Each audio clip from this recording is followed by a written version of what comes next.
ഇപ്പം ഞാൻ സമയത്ത് ഞാൻ ഓർക്കുകയും, അതായത് നമ്മൾ വിശ്വാസത്തെ വളർച്ച അനുസരിച്ച് നമ്മൾ ദൈവാനുഭവത്തിൻ്റെ പുതിയ ചോദ്യങ്ങൾ ചോദിച്ചാണ് വിശ്വാസത്തിൽ വളരണത്.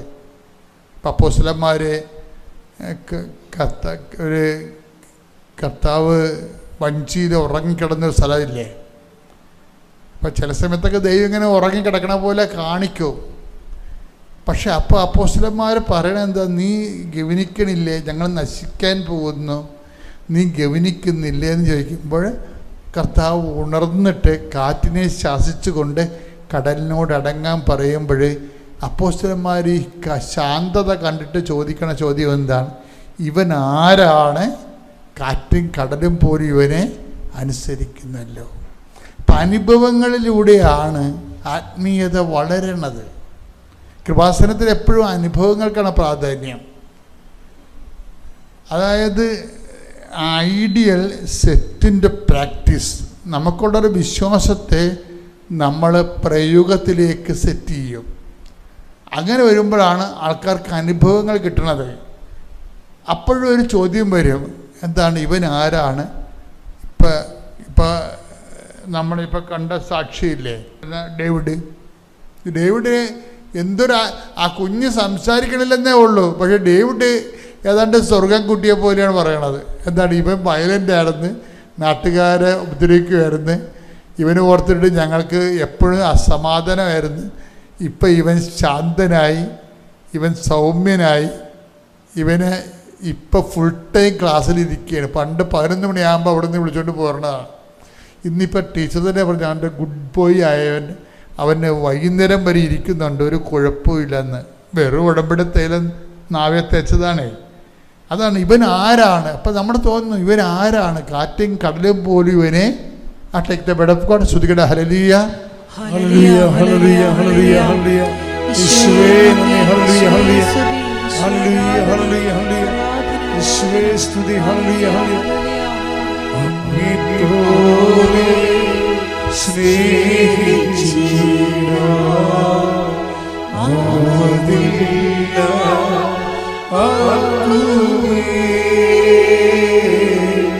അങ്ങേപ്പോലെ സ്നേഹിച്ചിട ആവതില്ല ആക്കുമേ ജീവനേ സ്വന്തമേ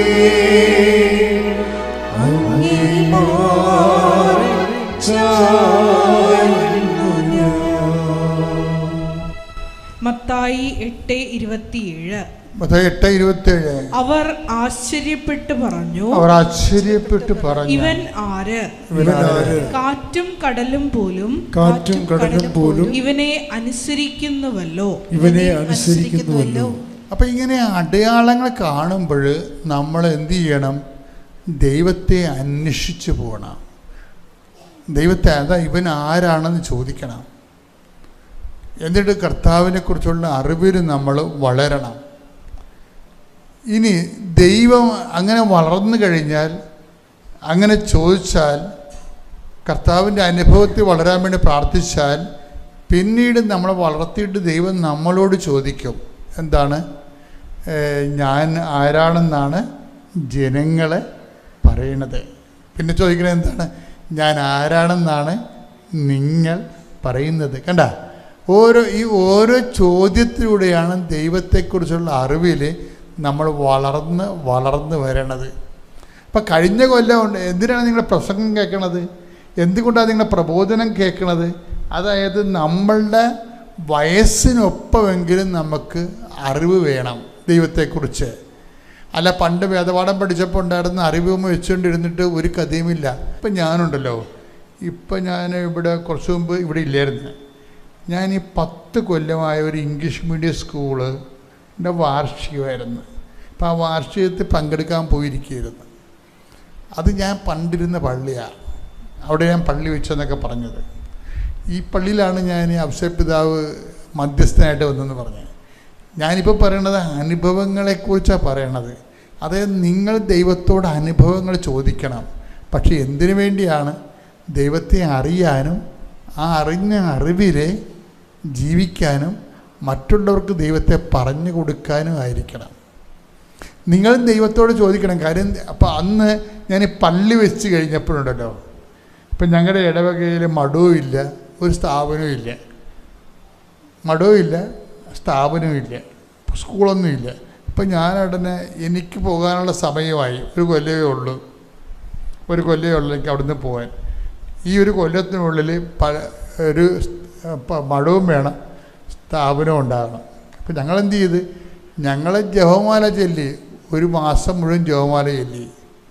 CCR സിസ്റ്റർ എന്നെ കാണാൻ വന്നിട്ട് പറഞ്ഞു, ഞങ്ങൾക്കൊരു കോൺവെൻറ്റ് സ്ഥാപിക്കണം, അച്ഛൻ അതിനെ സഹായിക്കണം.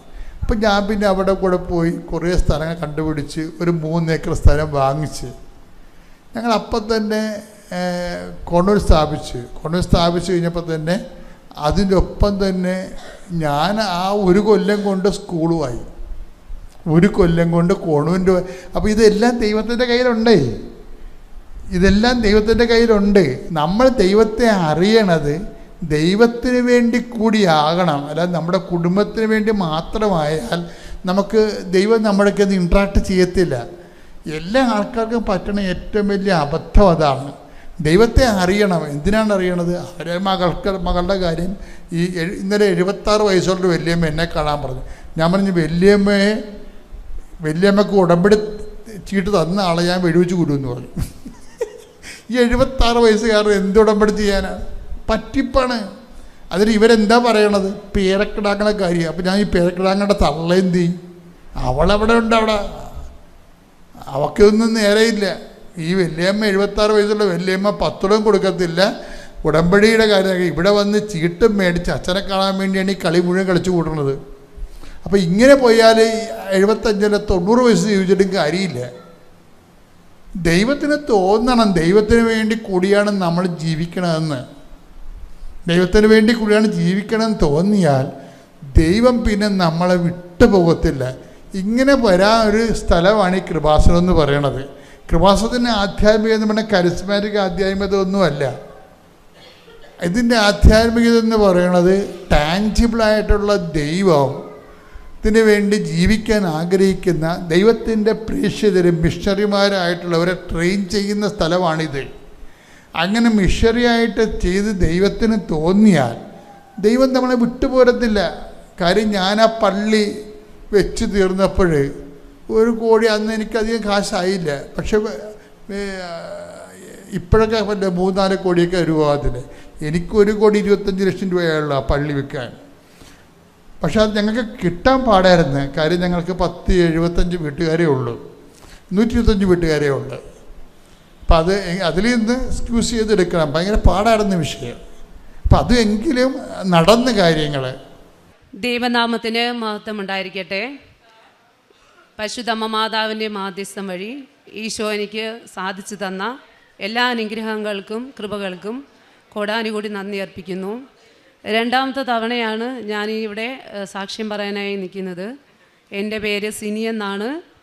ഇതെൻ്റെ സഹോദരി ചിഞ്ചു, അതെൻ്റെ അമ്മ ജയ, ഇതെൻ്റെ മൂത്ത മകൾ ആൻമരിയ, ഇതെൻ്റെ ഇളയ മകൾ ഏഞ്ചൽ മരിയ, അനിയത്തിയുടെ മൂത്ത മകൻ ആൽഫിൻ, ഇളയ മകൻ ആഷിൻ. ആദ്യമായി എനിക്ക് പറയാനുള്ളത്, എനിക്ക് വീട് വയ്ക്കാൻ വേണ്ടി ഒരു 3 സെൻറ്റ് സ്ഥലം വാങ്ങിയിട്ടുണ്ടായിരുന്നു. ഞങ്ങൾക്ക് കുടുംബത്തിൽ നിന്ന് കിട്ടിയ വസ്തു വീട് വയ്ക്കാൻ പറ്റുന്നതല്ല, ഒരു കാട് ഏരിയ അങ്ങനത്തതായിരുന്നു. അപ്പോൾ 3 സെൻറ്റ് സ്ഥലം വാങ്ങിയത് ഒരു വാല് പോലെ നീളമുള്ള ഒരു വസ്തുവായിരുന്നു. അങ്ങനെ ഒരു 5 സെൻറ്റ് സ്ഥലം വേണമെന്ന് ആഗ്രഹിച്ചിട്ടുണ്ടായിരുന്നു.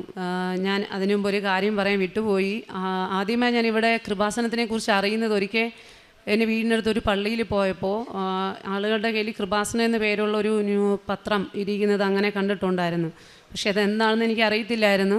അതിനുശേഷം അമ്മ ഒരു വീട്ടിൽ ജോലിക്ക് പോയപ്പോൾ അവിടുത്തെ ആൻറ്റി പറഞ്ഞിട്ടാണ് കൃപാസനത്തിനെ കുറിച്ച് കൂടുതലായിട്ട് അറിയുകയും അതുവഴി ഇവിടെ വരാനിടയാവുകയും ചെയ്തത്. ആദ്യമായി ഞാൻ ഉടമ്പടി എടുത്തത് 2022 സെപ്റ്റംബർ 24-നാണ്. അതിനുശേഷം ഞാനൊരു സാക്ഷ്യം പറഞ്ഞിട്ടുണ്ടായിരുന്നു. എൻ്റെ ഒരു കാശുരൂപം, എൻ്റെ കയ്യിലിരുന്ന മാതാവിൻ്റെ ഉടമ്പടി കാശുരൂപം നഷ്ടപ്പെട്ടത് പോയത് കാരണം പിന്നീട് ഉടമ്പടി ഞാൻ വീണ്ടും എടുക്കുകയാണ് ചെയ്തത്. അത് 2024 ജനുവരി 31-നായിരുന്നു. ഡിസംബർ 31-നായിരുന്നു. അങ്ങനെ വസ്തു വാങ്ങുന്നതിന് വേണ്ടി 5 സെൻറ്റ് വസ്തു ആഗ്രഹിച്ചാണ് ഉടമ്പടിയിൽ നിയോഗം വെച്ചിട്ടുണ്ടായിരുന്നത്. അങ്ങനെ ഇരിക്കുക നിയോഗം വെച്ച് കുറച്ച് ദിവസം കഴിഞ്ഞപ്പോൾ തന്നെ ഒരു 6.25 സെൻറ്റ് വസ്തു ഒരിടത്ത് വിൽക്കുന്നതിനായിട്ടുണ്ട് എന്നറിയുകയും ഞങ്ങൾ ഒരു ധൈര്യം ഉണ്ടായിരുന്നു. ആദ്യം വാങ്ങിയ 3 സെൻറ്റ് വസ്തു വിറ്റ ക്യാഷും അതുപോലെ തന്നെ കുറച്ച് ഗോൾഡ് ഉണ്ടായിരുന്നു. അപ്പോൾ അതും കൂടെയൊക്കെ വെച്ചിട്ട് ഈ വസ്തു എഴുതാം എന്നൊരു ധൈര്യത്തിൽ ഞങ്ങൾ എഗ്രിമെൻറ്റ് ചെയ്തു. പക്ഷേ എഗ്രിമെൻറ്റ് കാലാവധി ആവുന്നതിന് 1 മാസം മുമ്പ് ഇത് പ്രമാണം ഇപ്പോൾ എഴുതിയാലേ പറ്റത്തുള്ളൂ, ഓണർക്ക് അത്യാവശ്യമായി ഗൾഫിൽ എന്തോ ജോലി ശരിയായി പോകണം എന്ന് അവർ പറയുകയും ഞങ്ങളുടെ കയ്യിൽ ഉണ്ടായിരുന്ന ഗോൾഡ് മറ്റ് 2 പേർക്കായി പണയം വയ്ക്കുന്നതിന് കൊടുക്കുകയും ചെയ്തിരുന്നതിനാൽ ഞങ്ങൾക്ക് പ്രമാണം എഴുതാൻ പറ്റാത്തൊരവസ്ഥ വന്നു. അപ്പോൾ ആകെ ഞങ്ങൾ സങ്കടത്തിലായി. എൻ്റെ വീടിനടുത്തൊരു ചർച്ചുണ്ട്, ഞാൻ അവിടെ ചാപ്പലുണ്ട്, എന്നും ഞാൻ ചാപ്പലിൽ പോകാറുണ്ട്. അപ്പോൾ ഞാൻ പോയി ഈശോയോട് പറഞ്ഞു, ഈശോയെ ഒരു തവണ ഞങ്ങൾ ഡേറ്റ് പറഞ്ഞ ഡേറ്റ് മാറ്റി വെച്ചു, പ്രമാണം എഴുതാമെന്ന് പറഞ്ഞ ഡേറ്റ് ക്യാഷ് റെഡി ആയില്ല, ഇനി ഒരു തവണ കൂടെ മാറ്റി വെച്ച് നാണം കെടേണ്ട ഒരവസ്ഥ വരുത്തരുത് എന്ന് പ്രാർത്ഥിച്ചു. പക്ഷേ ഞങ്ങൾ പോലും പ്രതീക്ഷിക്കാതെ എനിക്ക് വചനം കിട്ടിയത് അങ്ങനെ മറ്റുള്ളവരുടെ മുമ്പിൽ തലകുനിയേണ്ട അവസ്ഥ വരത്തില്ല. വചനം കൃത്യം ഞാൻ ഓർക്കുന്നില്ല, അങ്ങനെ ഒരു വചനമാണ് എനിക്ക് അന്ന് കിട്ടിയത്. ഞാൻ ഒരുപാട് സന്തോഷത്തിൽ വീട്ടിൽ പോയി. ഒരു മാർഗ്ഗം എൻ്റെ മുമ്പിൽ ഇല്ലെങ്കിൽ പോലും തമ്പുരാൻ എന്തെങ്കിലും ഒരു വഴി എനിക്ക് കാണിച്ചു തരുമെന്നൊരു പ്രതീക്ഷ മാത്രമാണ് ഉണ്ടായിരുന്നത്. പക്ഷേ പ്രമാണം എഴുതാനല്ല, അവർ പോയി അന്ന് രാവിലെ പ്രമാണം എഴുതാൻ തീരുമാനിച്ച ഡേറ്റിൻ്റെ അന്ന് രാവിലെ ഞങ്ങളുടെ കയ്യിൽ നിന്ന് പണയം വയ്ക്കാൻ വേണ്ടി വാങ്ങിയ ഗോൾഡ് ഒരാൾ തിരിച്ചു കൊണ്ട് തന്നു. പിന്നെ ബാക്കി ഞങ്ങളുടെ വീടിനടുത്തൊരു ചേച്ചി അവരുടെ ഗോൾഡ് തന്ന് സഹായിച്ച് ഞങ്ങളങ്ങനെ ആ സമയം അവർ പറഞ്ഞ ഡേറ്റിന് തന്നെ പ്രമാണം എഴുതാനായി ഞങ്ങൾക്ക് സാധിച്ചു. ഈശോയുടെ വലിയ അനുഗ്രഹത്തിന് കോടാനുകൂടി നന്ദി അർപ്പിക്കുന്നു. 2 ആഴ്ചയ്ക്കുള്ളിൽ തന്നെ ആ ചേച്ചിയുടെ കയ്യിൽ നിന്ന് വാങ്ങിയ ഗോൾഡ് തിരിച്ചു കൊടുക്കാനുള്ള കൃപയും ഈശോ ഞങ്ങൾക്ക് തന്ന് അനുഗ്രഹിച്ചു. ഇനി എനിക്ക് പറയാനുള്ളത് ലൈറ്റ് ക്യാൻഡിൽ പ്രെയർ റിക്വസ്റ്റും അതുപോലെ ഉടമ്പടി വസ്തുക്കളുടെ ഉപയോഗവും കൊണ്ട് ഞങ്ങൾക്ക് കിട്ടിയ കുറച്ച് രോഗസൗഖ്യങ്ങളാണ്. എൻ്റെ അനിയത്തിയുടെ ഇളയ മകൻ ആഷിൻ, അവന് ഇടയ്ക്കിടയ്ക്ക് ബ്ലഡിൽ ഇൻഫെക്ഷൻ വരാറുണ്ട്. അങ്ങനെ ഒരു തവണ ബ്ലഡിൽ ഇൻഫെക്ഷൻ വന്നപ്പോൾ ഒരാഴ്ചയിൽ കൂടുതൽ ഞങ്ങൾ വീടിനടുത്തുള്ള ഡോക്ടറെ കൊണ്ട് കാണിക്കുകയോ ചെയ്തായിരുന്നു. പക്ഷേ ആൻറ്റിബയോട്ടിക് എടുത്തിട്ടും അവന് വെള്ളം പോലും കുടിക്കാൻ പറ്റാത്തൊരവസ്ഥ. അത് ഞങ്ങളുടെ വീട്ടിലെ ഏറ്റവും ഇളയ കുഞ്ഞാണ്. അപ്പോൾ അവൻ്റെ സങ്കടം ഞാൻ ഫോണിലൂടെ വീഡിയോ കോൾ വിളിച്ച് കാണുകയാണ് ചെയ്യുന്നത്. പക്ഷേ അത് കാണുമ്പോൾ തന്നെ സഹിക്കാൻ പറ്റാത്തതായിരുന്നു. അതിനെ ഞങ്ങൾ തിരുവനന്തപുരം SAT ഹോസ്പിറ്റലിൽ കൊണ്ടുപോയി. അപ്പോൾ പിന്നെ നാവിൽ ഫുള്ള് പൂപ്പൽ പോലെ വെള്ള നിറത്തിൽ എന്തോ ഒന്ന് വന്നിട്ടുണ്ടായിരുന്നു. അപ്പം ഞാൻ ഇവനെ അഡ്മിറ്റ് ചെയ്യുന്നതിൻ്റെ അന്ന് അതിന് മുമ്പ് അനിയത്തി ഉടമ്പടി എടുത്തതാണ്. അവൾ തൈലം തേച്ച് പ്രാർത്ഥിക്കുമായിരുന്നു. പക്ഷേ ഇവന് അസുഖം അങ്ങോട്ട് മാറുന്നില്ല, പനി മാറുന്നില്ല, ഒന്നും കഴിക്കാൻ പറ്റുന്നില്ല, അത്ര ബുദ്ധിമുട്ടായിരുന്നു. അങ്ങനെ ഞാൻ എൻ്റെ നാവിൽ തൈലം തേച്ച് പ്രാർത്ഥിച്ച് നാവിൻ്റെ പകുതി വശത്ത് തുമ്പിൽ കുറച്ച് ഭാഗം വരെ തൈലം തേച്ച് പ്രാർത്ഥിച്ചായിരുന്നു. പിറ്റേന്ന് ഞാൻ മോനെ കാണാൻ വേണ്ടി പോയപ്പോൾ ഞാൻ എൻ്റെ നാവിൽ എത്ര ഭാഗത്താണോ തൈലം തേച്ച് പ്രാർത്ഥിച്ചത് അത്രയും ഭാഗത്തുള്ള പൂപ്പൽ മാറിയിരിക്കുന്നതായിട്ടാണ് എനിക്ക് കാണാൻ പറ്റിയത്. അതിനുശേഷം പിറ്റേന്ന് 2-3 ദിവസത്തിനകത്ത് ബാക്കി കംപ്ലീറ്റ് ആയിട്ട് മാറി. അതിനുശേഷം ആഹാരം കഴിക്കാൻ തുടങ്ങി. ഈശോയും പരിശുദ്ധ അമ്മയും തന്ന വലിയ അനുഗ്രഹത്തിന് കോടാനുകൂടി നന്ദി അർപ്പിക്കുന്നു. അതിനുശേഷം ഇവന് അതുപോലെയുള്ള പൂപ്പൽ വരികയോ അല്ലെങ്കിൽ ബ്ലഡിൽ ഇൻഫെക്ഷൻ വരികയോ ഒന്നും ചെയ്തിട്ടില്ല. പിന്നെ അനിയത്തിൻ്റെ മൂത്ത മകൻ ആഷിനും ആൽഫിൻ അവനെ ഇടയ്ക്കിടയ്ക്ക് അവന് ബ്ലഡിൽ ഇൻഫെക്ഷൻ വരാറുണ്ട്. ഒരു മാസത്തിൽ 1 തവണയെങ്കിലും ബ്ലഡിൽ ഇൻഫെക്ഷൻ വന്നിട്ട് പനിയൊക്കെ ആയിട്ട് അങ്ങനെ കഴിയാറുണ്ടായിരുന്നു. ഞങ്ങൾ അവന് ഉടമ്പടി തൈലവും ഉപ്പും തേനും ഒക്കെ കൊടുക്കുമായിരുന്നു. ഇപ്പോൾ അവന് ഒത്തിരി നാളുകൊണ്ട് ബ്ലഡിൽ ഇൻഫെക്ഷൻ അങ്ങനെ വരാറില്ല. ഇത് എൻ്റെ മൂത്ത മകൾ ആൻമരിയാണ്. മോക്ക് കഴുത്തിൽ നിന്ന് കയ്യിലെ വിരലിലേക്ക് വരുന്ന വിധത്തിൽ കയ്യിലൊരു വേദന, അവൾ ഒത്തിരി ദിവസം അങ്ങനെ വേദന പറയുമായിരുന്നു. അപ്പം ബാഗ് തൂക്കേണ്ടതാവും എന്നാണ് ആദ്യം കരുതിയത്. ഓർത്തോ ഡോക്ടറെ കാണിച്ച ഡോക്ടർ പറഞ്ഞത് ഞരമ്പ് ഈ കഴുത്തിൻ്റെ പുറകിലെ കശേരുക്കൾക്കിടയിൽ ഇടുങ്ങിയിട്ടുണ്ട്, അതിൻ്റെ ഒരു ലക്ഷണങ്ങളാണ് ഉള്ളത്. അതുകൊണ്ട് ഒരു എക്സ്റേ എടുക്കണം, എക്സ്റേ എടുത്തിട്ട് നമുക്ക് എന്താണെന്ന് പറയാൻ പറ്റത്തുള്ളൂ എന്ന് പറഞ്ഞു. അങ്ങനെ ഞങ്ങൾ എക്സ്റേ എടുക്കാൻ പോയപ്പോഴത്തേക്കും എൻ്റെ കയ്യിൽ വീട്ടിനടുത്തുള്ള ഗ്രോട്ടോയിൽ നിന്ന് കിട്ടിയ കുറച്ച് പത്രം ഉണ്ടായിരുന്നു. ഞാൻ ആ പത്രം കൊണ്ട് മോളെയും കൊണ്ട് പോയി ആദ്യം പത്രം അത്രയും ഞങ്ങളുടെ വീടിനടുത്ത് അവിടെ മെഡിക്കൽ കോളേജ് ഹോസ്പിറ്റലിൽ കൊടുത്തു. അതിനുശേഷമാണ് മോളെയും കൊണ്ട് ഞാൻ എക്സ്റേ എടുക്കാൻ വേണ്ടി പോയത്.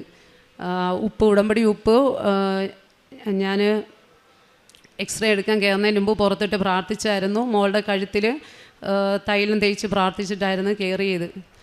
എക്സ്റേ എടുത്ത് ഇപ്പോൾ എക്സ്റേയിൽ ഒരു കുഴപ്പവും ഇല്ല എന്നൊരു റിസൾട്ട് തന്ന് പരിശുദ്ധ അമ്മ അനുഗ്രഹിച്ചു. അതിന് കോടാനുകൂടി നന്ദി അർപ്പിക്കുന്നു. ഇപ്പോൾ അവൾക്ക് അതിനെ ഷോൾഡർ പെയിൻ പഴയതുപോലെ വരാറില്ല. അതുപോലെ തന്നെ അവൾക്ക് കാലിൽ, അത് ഞാൻ എഴുതാൻ വിട്ടുപോയി, കാല് വേദന, ഓടാനോ കുറച്ച് ഓടുകയോ അല്ലെങ്കിൽ സൈക്കിൾ ചവിട്ടുകയൊക്കെ ചെയ്യുമ്പോൾ അന്ന് രാത്രി അവൾ ഉറങ്ങാറില്ല. രാത്രിയിൽ നിലവിളിയാണ്. അപ്പോൾ അത് എനിക്ക് ഒരുപാട് സങ്കടമായിരുന്നു. കാരണം ഇവളുടെ കരച്ചിൽ കാണുമ്പോൾ ഒന്നും ചെയ്യാൻ പറ്റാതെ നിസ്സഹായതയോടെ നോക്കിയിരിക്കാൻ എനിക്ക് പറ്റിയിട്ടുള്ളൂ. പക്ഷേ എന്ത് ചെറിയ പ്രശ്നം വരുമ്പോഴും ആദ്യം ഞങ്ങൾ ഉടമ്പടി തൈലമാണ് തേക്കാറുള്ളത്. അപ്പോൾ ഞാൻ ഉടമ്പടി തൈലം തേച്ച് പ്രാർത്ഥിക്കുമായിരുന്നു. ഇപ്പോൾ പഴയതുപോലെ പ്രശ്നങ്ങൾ ഇല്ല. ഞാൻ റാലിക്ക് 2 തവണ അവരെയും കൊണ്ട് ഞാൻ വന്നിട്ട് ജവമാല റാലി കൂടിയിട്ടുണ്ടായിരുന്നു. പഴയതുപോലുള്ള വേദന അവൾ പറയാറില്ല ഇപ്പോൾ. അതിനും പരിശുദ്ധ അമ്മ മാതാവിനും ഈശോയ്ക്കും കോടാനുകൂടി നന്ദി അർപ്പിക്കുന്നു. പിന്നെ ഇതെൻ്റെ ഇളയ മകളെ ഏഞ്ചൽ മരിയാണ്. ഏഞ്ചലിന് വയറിൻ്റെ സൈഡിലായിട്ട് ലിവറിൻ്റെ ഭാഗത്ത് ഒരു വേദന, അത് കണ്ടിന്യൂസ് ആയിട്ട് ഇങ്ങനെ വേദന പറയുമായിരുന്നു. അപ്പോൾ ഒരു പീഡിയാട്രിഷ്യനെ കൊണ്ട് കാണിച്ചപ്പോഴത്തേക്കും ദഹനത്തിൻ്റെ പ്രശ്നമായിരിക്കും എന്ന് കരുതി മരുന്നൊക്കെ കൊടുത്തിട്ടും അത് മാറിയില്ല. അപ്പം ഞാൻ തിരുവനന്തപുരം SIT ഹോസ്പിറ്റലിൽ കൊണ്ട് കാണിച്ചപ്പോൾ ഡോക്ടർ പറഞ്ഞത് അവളുടെ ലക്ഷണങ്ങൾ കണ്ടിട്ട് പിത്താശയത്തിൽ കല്ലിൻ്റെ ലക്ഷണങ്ങളാണ് ഉള്ളത്. അപ്പോൾ അത് ഒരു സ്കാൻ എടുത്ത് കാണിച്ചെങ്കിൽ മാത്രമേ അറിയത്തുള്ളൂ എന്ന് പറഞ്ഞായിരുന്നു. എന്നെ ഞാൻ ഇവക്ക് വേദന പറയാൻ തുടങ്ങി അന്നു മുതലേ ഉടമ്പടി തേനും ഉപ്പും തൈലവും കൂടെ മിക്സ് ചെയ്തിട്ട് വിശ്വാസ പ്രമാണം ചൊല്ലി കൊടുക്കാറുണ്ടായിരുന്നു. അത് എന്ത് അസുഖം ഇവർക്ക് വന്നാലും ഞാൻ ആദ്യം അതാ ചെയ്യാറുള്ളത്. തൈലം ലിവറിൻ്റെ ഭാഗത്ത് തേച്ച് പ്രാർത്ഥിക്കുമായിരുന്നു. സ്കാൻ എടുക്കാൻ പോയപ്പോഴും പുറത്ത് ഉപ്പിട്ട് പ്രാർത്ഥിച്ചു. ലൈറ്റ് ക്യാൻഡിൽ പ്രെയർ റിക്വസ്റ്റ് എന്ത് വന്നാലും ഇടാറുണ്ട്. അതുപോലെ തന്നെ ഡെയിലി ബ്രെഡിന് താഴെ കമൻറ്റ് ചെയ്ത് പ്രാർത്ഥിക്കാറുണ്ട്. എന്തിന് പോകുന്നതിന് മുമ്പും ആദ്യം കമൻറ്റ് ചെയ്ത് പ്രാർത്ഥിച്ചിട്ടാണ് പോവാറുള്ളത്. ആരുടെ ആവശ്യങ്ങൾ പറഞ്ഞാലും എല്ലാവർക്കും വേണ്ടി എന്നോട് പറയുന്നവർക്ക് ഞാൻ ലൈറ്റ് ക്യാൻഡിൽ പ്രെയർ റിക്വസ്റ്റും അതുപോലെ തന്നെ ഉടമ്പടി ലൈവിൻ്റെ അടിയിൽ കമൻറ്റ് ചെയ്ത് പ്രാർത്ഥിക്കും. പിന്നെ ഡെയിലി ബ്രെഡിൽ കമൻറ്റ് ചെയ്ത് പ്രാർത്ഥിക്കാറുണ്ട്. അങ്ങനെ ചെയ്തിട്ടാണ് ഞാൻ മോളെയും കൊണ്ട് സ്കാനിങ്ങിന് പോയത്. സ്കാൻ റിസൾട്ട് കിട്ടിയപ്പോൾ ഡോക്ടർ പറഞ്ഞത് ലിവറിൽ മുമ്പ് എപ്പോഴോ വന്ന ഇൻഫെക്ഷൻ്റെ എന്തോ ഭാഗമായിട്ട് പ്രശ്നം ഉണ്ടായിരുന്നത് ക്യൂർ ആയിരിക്കുന്നതായിട്ട് റിസൾട്ടാണ് എനിക്ക് കിട്ടിയത്. പിന്നെ അവൾക്ക് വേദന ഉള്ളത് ലിംഫ് നോഡ് വീർത്തതാണ്, വേറെ പ്രശ്നമില്ല, അത് ആൻറ്റിബയോട്ടിക് എടുക്കുമ്പോൾ മാറും എന്ന് പറഞ്ഞു. അപ്പോൾ എൻ്റെ കുഞ്ഞിന് പിത്താശയക്കല്ല് പ്രതീക്ഷിച്ച് ആകെ പേടിച്ച് പോയ ആ ഒരു അവസ്ഥയിൽ നിന്ന് വേറെ കുഴപ്പങ്ങളൊന്നും ഇല്ലാതെ സംരക്ഷിച്ച ഈശോയുടെയും പരിശുദ്ധ അമ്മ മാതാവിൻ്റെയും കൃപയ്ക്ക് കൊടാനുകൂടി നന്ദി അർപ്പിക്കുന്നു. ഇനി എനിക്ക് പറയാനുള്ളത് എൻ്റെ അമ്മയുടെ കാര്യമാണ്. അമ്മയെ ഉടമ്പടി എടുത്തിട്ടുള്ളതാണ്. അമ്മയാണ് ഇവിടെ നിന്ന് ആദ്യമായിട്ട് ഉടമ്പടി എടുത്തത്. അമ്മ കഴിഞ്ഞ 2025 ജൂണിൽ നമ്മുടെ ജോലി, ഒരു വീട്ടിലൊരു കുഞ്ഞാവയെ നോക്കാൻ വേണ്ടിയിട്ട് ജോലി ചെയ്യുമായിരുന്നു. ജോലി പോയിട്ട് വീട്ടിൽ വന്നപ്പോൾ അമ്മയ്ക്ക് പനിയൊക്കെ ആയി. സാധാരണ അമ്മ അങ്ങനെ ഒരിടത്ത് ഇരിക്കുന്ന സ്വഭാവമൊന്നുമില്ല, എപ്പോഴും എന്തെങ്കിലും ജോലി ചെയ്തുകൊണ്ട് നടക്കുകയാണ് ചെയ്യുന്നത്. പക്ഷേ എൻ്റെ അമ്മ ആദ്യമായിട്ട് കണ്ടിന്യൂസ് ആയിട്ട് കിടക്കുന്നത് ഞാൻ കണ്ടത് അപ്പോഴാണ്. അങ്ങനെ ആകെ സങ്കടമായിരുന്നു. അമ്മ എണീച്ച് നടക്കുന്നത് കാണണമെന്നാണ് ആഗ്രഹിച്ചിരുന്നത്. ഒരുപാട് അമ്മയ്ക്ക് എന്നും രാവിലെയും വൈകിട്ടും ഉടമ്പടി തൈലവും ഉപ്പും തേനും മിക്സ് ചെയ്ത് വിശ്വാസ പ്രമാണം ചൊല്ലി കൊടുക്കാറുണ്ടായിരുന്നു. അങ്ങനെ അമ്മയ്ക്ക് ഏതാണ്ട് 1.5 ആഴ്ച കൊണ്ട് പെട്ടെന്ന് അസുഖങ്ങൾ മാറി. അമ്മ പിന്നെ പതിയെ എനിക്ക് ജോലിയൊക്കെ ചെയ്യാൻ തുടങ്ങി. അങ്ങനെ അമ്മയ്ക്ക് ജോലിയില്ലാത്ത കാര്യത്തിൽ അമ്മ വിഷമിച്ചിരുന്നു. പിന്നെ അമ്മ ഇവിടെ വന്ന് ഉടമ്പടിയൊക്കെ പുതുക്കി പത്രമൊക്കെ കൊടുത്തു. അങ്ങനെ ഇരിക്കെ ഒരു ദിവസം ഒരു ഏജൻസിയിൽ നിന്ന് അമ്മയ്ക്ക് ഒരു ജോലിയുടെ കാര്യം പറഞ്ഞായിരുന്നു. അപ്പോൾ ഞാൻ അമ്മ മാതാവിൻ്റെ അടുത്ത് അമ്മ ഇവിടെ വിടണോ വേണ്ടയോ എന്ന് yes or no എഴുതി ഇട്ട് നോക്കി. അപ്പോൾ അമ്മ നോയാണ് പറഞ്ഞത്. അപ്പം ഞാൻ അമ്മയോട് പറഞ്ഞു, അമ്മ മാതാവ് നോ പറഞ്ഞു, ഇനി അമ്മക്ക് എന്തായാലും അമ്മ ആ ജോലിക്ക് പോകണ്ട, വേറെ ഒരു ജോലി മാതാവ് കാണിച്ചു തരും. അപ്പം എൻ്റെ അമ്മയ്ക്ക് ഒത്തിരി ബുദ്ധിമുട്ടില്ലാത്തൊരു ജോലി തരണേന്നാണ് ഞാൻ പ്രാർത്ഥിച്ചിരുന്നത്. അതുപോലെ തന്നെ വേറൊരു ജോലി പിറ്റേ ദിവസം തന്നെ പറയുകയും ഞാൻ മാതാവിനോട് ചോദിച്ചു, മാതാവ് യെസ് പറയുകയും ചെയ്തു. അങ്ങനെ അമ്മ ഇന്നും ആ ഒരു അമ്മയെ നോക്കുന്നതിന് വേണ്ടി ആ ജോലി കണ്ടിന്യൂ ചെയ്ത് പോവാണ്. ഇത്രത്തോളം അനുഗ്രഹിച്ച, ഇത്രത്തോളം ഞങ്ങൾക്ക് വേണ്ടി മാധ്യസ്ഥം പ്രാർത്ഥിച്ച, ഇത്രത്തോളം ഞങ്ങളെ വഴി നടത്തുന്ന പരിശുദ്ധ അമ്മ മാതാവിൻ്റെ മാധ്യസ്ഥത്തിനും ഈശോ തമ്പുരാനും കോടാനുകൂടി നന്ദി അർപ്പിക്കുന്നു. പിന്നെ ഞങ്ങൾ കാരുണ്യ പ്രവൃത്തിയായിട്ട് ചെയ്തുകൊണ്ടിരുന്ന ഞങ്ങളെ വീട്ടിനടുത്തൊരു വൃദ്ധസദനം ഉണ്ടായിരുന്നു. എന്നെക്കൊണ്ട് പറ്റുന്ന അവസരങ്ങളിൽ അവർക്ക് സ്നാക്സായിട്ട് അങ്ങനെയൊക്കെ വാങ്ങിക്കൊടുക്കുകയും പിന്നെ എൻ്റെ മുമ്പിൽ വരുന്നവർക്ക് എന്നെക്കൊണ്ട് പറ്റുന്ന വിധത്തിൽ സഹായം ചെയ്യുകയും മറ്റുള്ളവർക്ക് എൻ്റെ കുറച്ച് ഫ്രണ്ട്സ് അവരുടെ വിഷമങ്ങളൊക്കെ പറഞ്ഞ് ഈശോനെക്കുറിച്ചും പരിശുദ്ധ അമ്മനെക്കുറിച്ചും അവരുടെ പ്രതിസന്ധി കാലഘട്ടത്തിൽ പറഞ്ഞു കൊടുത്ത് അവർക്ക് ഒരുപാട് ആശ്വാസം ഉണ്ടായി. അവരുടെ സൂയിസൈഡിനെ കുറിച്ച് ചിന്തിച്ചിരുന്ന ഒരവസരത്തിൽ പോലും അവർ അതിൽ നിന്നൊക്കെ അവർ മോചനം കിട്ടി, ഒരുപാട് ആശ്വാസം കിട്ടി എന്നൊക്കെ പറഞ്ഞു കേട്ടിട്ടുണ്ട്. ഇത്രത്തോളം നല്ല വാക്കുകൾ മറ്റുള്ളവരോട് പറയാൻ വേണ്ടി എനിക്ക് എങ്ങനെ പറ്റിയെന്ന് എനിക്ക് അറിഞ്ഞുകൂടാ. പക്ഷേ ഇത്രത്തോളം സഹായിച്ച പരിശുദ്ധ അമ്മ മാതാവിന് കോടാനുകൂടി നന്ദി അർപ്പിക്കുന്നു. അതുപോലെ ഒരു സങ്കടം വരുമ്പോൾ മാതാവിൻ്റെ ഈ കാശുരൂപം കയ്യിലെടുക്കുമ്പോൾ എന്തെന്നില്ലാത്തൊരു സമാധാനം കിട്ടും. ആത്മീയ ജീവിതം എന്ന് പറയാൻ എന്നും രാവിലെ കുർബാനയ്ക്ക് പോകാൻ എനിക്ക് പറ്റുമായിരുന്നു. പിന്നെ അതുപോലെ തന്നെ എനിക്ക് പെട്ടെന്ന് ദേഷ്യം വരുന്നൊരു സ്വഭാവം ഉണ്ടായിരുന്നു. ഇപ്പം പഴയ പോലെ വലിയ ദേഷ്യം വരാറില്ല. അതുപോലെ തന്നെ എന്നെക്കൊണ്ട് പറ്റുന്ന വിധത്തിലെല്ലാം ഉടമ്പടി നിബന്ധനകൾ കുറച്ചൊക്കെ വീഴ്ചകൾ വന്നിട്ടുണ്ട്. എന്നാൽ പോലും പറ്റുന്ന വിധത്തിലെല്ലാം ഉടമ്പടി നിബന്ധനകൾ പാലിക്കാൻ ശ്രദ്ധിച്ചിട്ടുണ്ട്. പിന്നെ സങ്കടം വരുമ്പോൾ ഓടിച്ചെന്ന് ബൈബിൾ തുറക്കുമ്പോൾ അതിനെനിക്കൊരു ആശ്വാസം വചനത്തിലൂടെ കിട്ടിയിട്ടുണ്ട്. പിന്നെ ഒരു തവണ മാതാവിൻ്റെ മുല്ലപ്പൂ മണമായിട്ടും അതുപോലെ തന്നെ ഇടയ്ക്ക് മാതാവിൻ്റെ രൂപം സ്വപ്നത്തിൽ മാതാവിൻ്റെ രൂപമായിട്ട് കാണാനും ഉള്ള ഭാഗ്യം എനിക്ക് കിട്ടിയിട്ടുണ്ട്.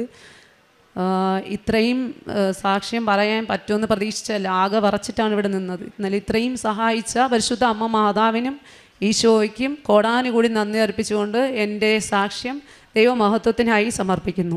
എൻ്റെ പേര് ഷൈജ അനീഷ്. ഞാൻ പത്തനംതിട്ട ജില്ലയിൽ കോന്നി എന്ന സ്ഥലത്ത് നിന്നാണ് വരുന്നത്. ഞാനിവിടെ ആദ്യമായി വന്ന് ഉടമ്പടി എടുക്കുന്നത് 28/11/2022 ഇതെൻ്റെ മകൻ അഖിൽ, ഇത് എൻ്റെ മകൾ ആദിത്യ, ഇതെൻ്റെ ചേച്ചിയുടെ മകൾ അതുല്യ. ഞാനിവിടെ ആദ്യമായി ഉടമ്പടി എടുക്കുന്നത് ഇവിടുത്തെ പള്ളിയെപ്പറ്റി അറിയുന്നതും എൻ്റെ ഹസ്ബൻഡ് എന്നോട് പറഞ്ഞിട്ടാണ്. ഇവിടെ ഇങ്ങനൊരു പള്ളിയുണ്ട്, ഇവിടെ വന്ന് ഉടമ്പടി എടുത്താൽ എല്ലാ കാര്യവും സാധിക്കുമെന്ന് ഹസ്ബൻഡ് പറഞ്ഞു. അങ്ങനെയാണ് ഞാനിവിടെ ആദ്യമായി ഉടമ്പടി എടുക്കാൻ വരുന്നത്. എൻ്റെ മകന് ജോലി ലഭിക്കുന്നില്ലായിരുന്നു. എല്ലായിടത്തും പോയിട്ടും അവന് എങ്ങൊന്നും ജോലി ലഭിക്കുന്നില്ലായിരുന്നു. കൂടി വന്നാൽ 1 മാസത്തിൽ കൂടുതൽ അവിടെ എങ്ങും നിൽക്കാൻ പറ്റില്ല. അങ്ങനെ ഒരു അവസ്ഥയിലാണ് ഞാനിവിടെ വന്ന് ഉടമ്പടി എടുക്കുന്നത്. ഇവിടെ വന്ന് ഉടമ്പടി എടുത്ത് പോയതിന് ശേഷം അവന് വിദേശത്തേക്ക് ഒരു ഇൻ്റർവ്യൂ ശരിയാകുകയും, കോഴിക്കോട് വെച്ചായിരുന്നു ഇൻ്റർവ്യൂ. അവിടെ ചെന്ന് അറ്റൻഡ് ചെയ്യാൻ ഇവർ പോയപ്പോൾ അവിടെ 10,000 പേരോളത്തിൽ കൂടുതലുണ്ടായിരുന്നു. അപ്പം അവൻ എന്നെ വിളിച്ചിട്ട് പറഞ്ഞു, അമ്മ ഇവിടെ ഭയങ്കര ആളാണ്, കിട്ടുമോ എന്നറിയത്തില്ല, എന്തായാലും നോക്കാം എന്ന് പറഞ്ഞു. പക്ഷേ പോകുന്നതിന് മുമ്പായിട്ട് ഞാൻ അമ്മയുടെ വിശുദ്ധ തൈലവും ഉപ്പും എല്ലാം അവന് കൊടുക്കുന്നുണ്ടായിരുന്നു. പാസ്പോർട്ടിൽ തൈലം തേക്കുന്നുണ്ടായിരുന്നു. പിന്നെ കാശ് രൂപം പോക്കറ്റിലിട്ട് ഞാൻ കൊടുത്തു വിട്ടിട്ടുണ്ടായിരുന്നു. പിന്നെ അവിടെ ചെന്ന് ഉടമ്പടി ഇൻ്റർവ്യൂ അറ്റൻഡ് ചെയ്ത് അവന് 3 ഇടത്തായിട്ടായിരുന്നു ഇൻ്റർവ്യൂ. 3 ഇടത്തും കയറി ഇൻ്റർവ്യൂ അറ്റൻഡ് ചെയ്തു.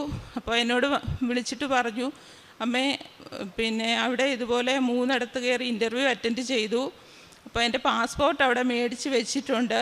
അപ്പോൾ തന്നെ എനിക്ക് മനസ്സിലായി അമ്മയുടെ അനുഗ്രഹം കൊണ്ട് അവന് ജോലി ലഭിച്ചു എന്ന് മനസ്സിലായി.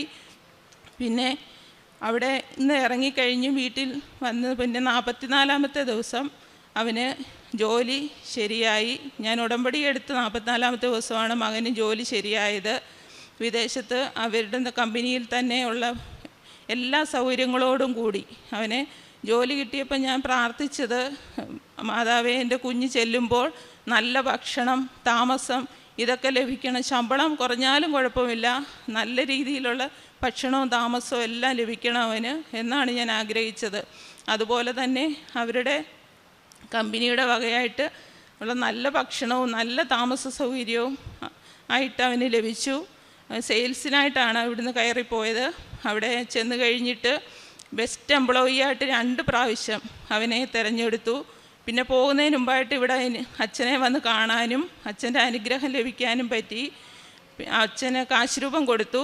അത് അന്നേരം തന്നെ ഇവിടുന്ന് ഇറങ്ങി ഒരു കൊന്ത മേടിച്ച് അവനത് കഴുത്തേലിട്ട് പിന്നെ അന്നു മുതൽ ആ മാല അവന് കഴുത്തിൽ നിന്ന് ഊരിയിട്ടില്ല.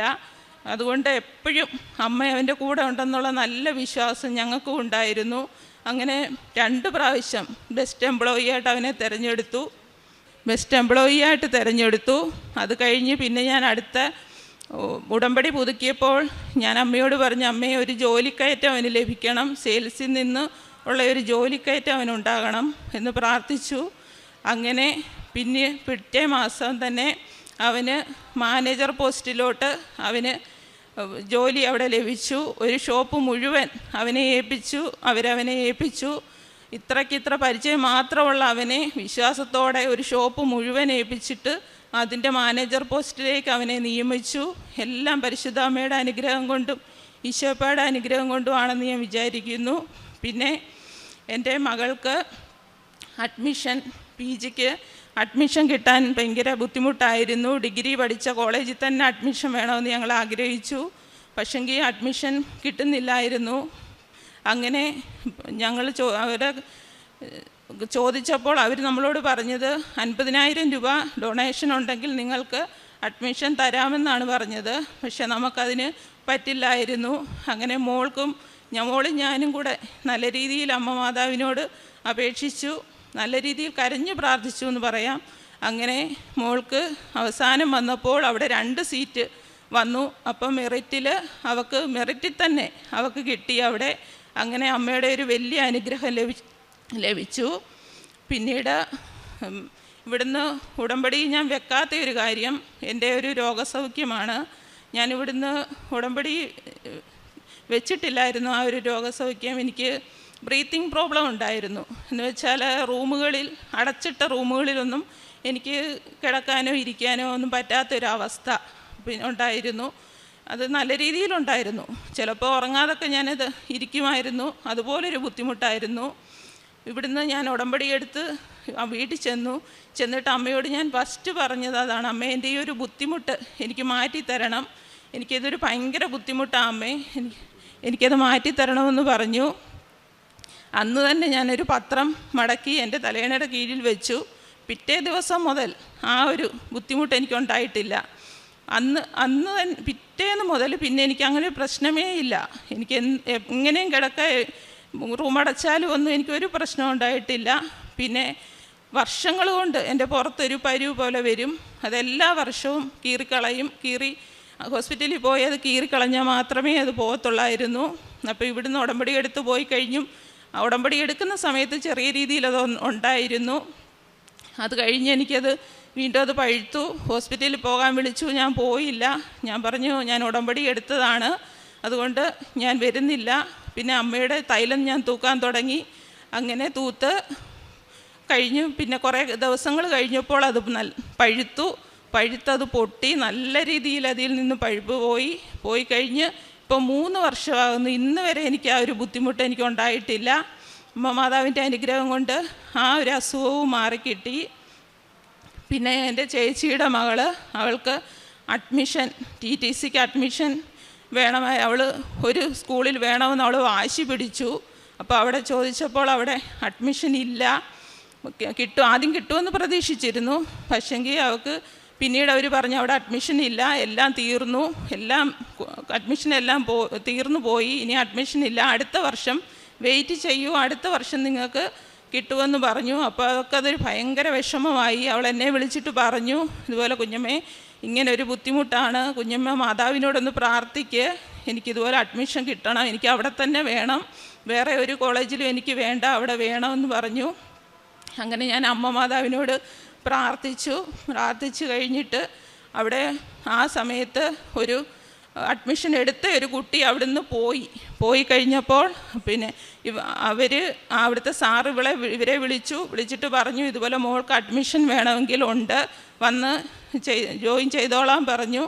അങ്ങനെ അവൾക്ക് അവിടെ അഡ്മിഷൻ കിട്ടി. അതും അമ്മയുടെ വലിയൊരു അനുഗ്രഹം കൊണ്ടാണെന്ന് വിശ്വസിക്കുന്നു.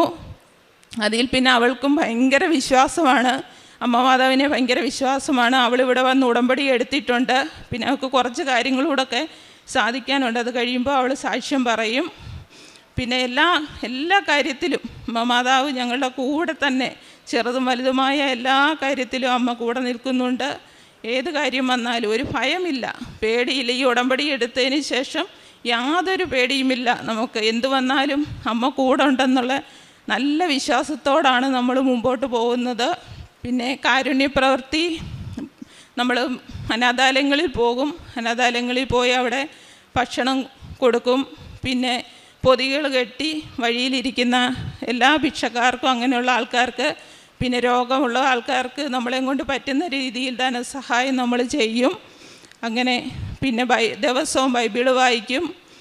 പിന്നെ ജപമാല, ദിവസവും ജപമാല ചൊല്ലും. ഒരു അമ്മയുടെ ജപമാല ചൊല്ലാതെ ഒരു ദിവസം പോലും പറ്റത്തില്ല എന്നൊരവസ്ഥയിലാണ് നമ്മളിപ്പോൾ. അങ്ങനെയെല്ലാം പിന്നെ എല്ലാവരും നമ്മുടെ വീട്ടിലെല്ലാവർക്കും നല്ല വിശ്വാസമാണ്, എല്ലാവർക്കും നല്ല വിശ്വാസമാണ്. ഹസ്ബൻഡ് ആണെങ്കിലും എൻ്റെ ഒപ്പം എല്ലാ കാര്യത്തിനും വെളുപ്പിനെ എഴുന്നേക്കാനും പ്രാർത്ഥിക്കാനും എല്ലാം പുള്ളി എപ്പോഴും എൻ്റെ കൂടെ തന്നെയാണ്. പത്രം വിതരണം ചെയ്യാനും എനിക്ക് നല്ല സപ്പോർട്ടായിട്ട് കൂടെയുണ്ട്. പിന്നെ നമ്മളെ കളിയാക്കുന്നവർ ഒരുപാട് പേരുണ്ട്. ഇങ്ങനെ വിശ്വാസത്തിൽ പോകുന്നത് കൊണ്ട് നമ്മളെ ഒരുപാട് പേര്, നമുക്കുള്ള ആൾക്കാരും അല്ലാത്തവരുമായിട്ട് ഒരുപാട് പേര് നമ്മളെ കളിയാക്കുന്നുണ്ട്. അതൊന്നും നമുക്കൊരു പ്രശ്നമല്ല. അമ്മയും യേശുപ്പയും കൂടെ ഉള്ളപ്പം നമുക്ക് ആരെയും പേടിക്കേണ്ട കാര്യമില്ല. ആര് കളിയാക്കിയാലും ഞങ്ങൾക്ക് പ്രശ്നമില്ല.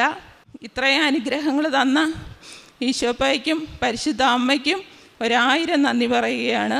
ഇനിയും മുമ്പോട്ടും ഈ ഉടമ്പടിയിൽ തന്നെ എൻ്റെ ജീവിതകാലം മുഴുവനും അമ്മ മാതാവിൻ്റെ ഉടമ്പടിയിൽ തന്നെ മുമ്പോട്ട് പോകാനാണ് ഞാൻ ആഗ്രഹിക്കുന്നത്.